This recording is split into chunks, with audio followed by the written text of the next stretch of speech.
Right, time now for a biggie.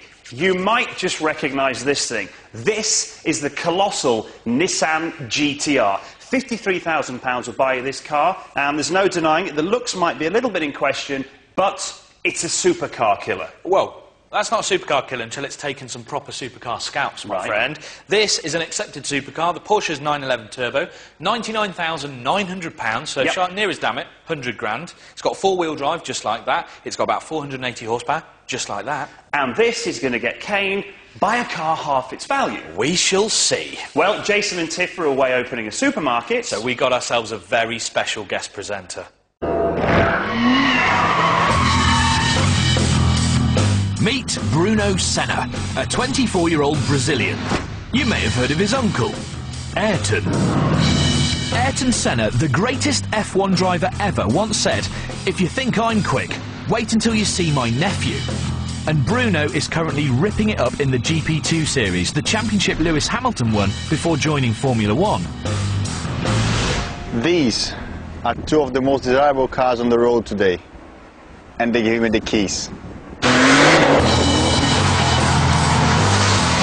This has been my favorite car for a long time. Brakes are also so good, you can just really lean on them lap after lap and they just stay there. Steering wheel is really direct. You can just turn and the car will really just point the nose in. You need to be careful. If you lift off, you can just find yourself in a big slide and then you're just in the ditch.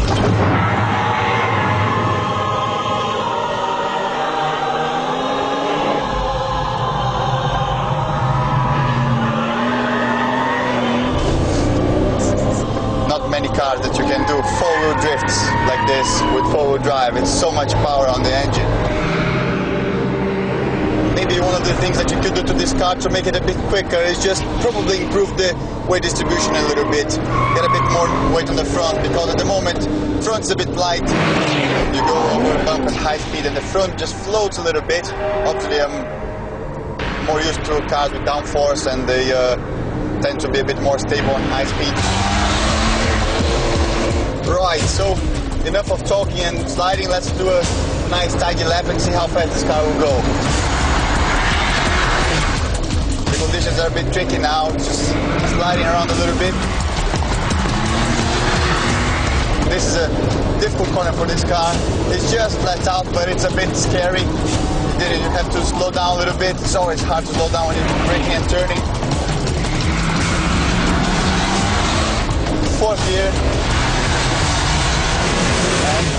That's a lap. Okay, your time was 1 minute 45.33 seconds. That is pretty quick here. I'm fairly happy with that, so I think we can move on now.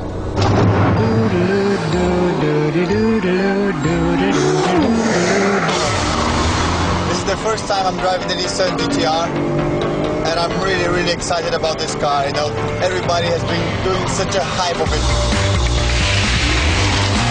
I think the first thing I noticed about this car compared to the Porsche is that there is no turbo lag. You just press the throttle and it's there.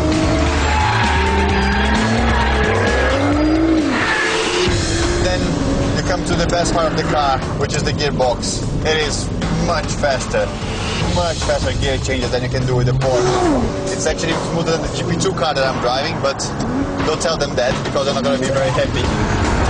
Another thing that's different from this car to the Porsche, this car is so much easier to drive on the limit. You can just turn the car into the corner and not have to worry about it. I'm not even looking forward, am I? It's been 20 minutes that we've been driving around, and not all the laps have been quick laps, and I've used half tank. I just cannot believe it. That's too much fuel.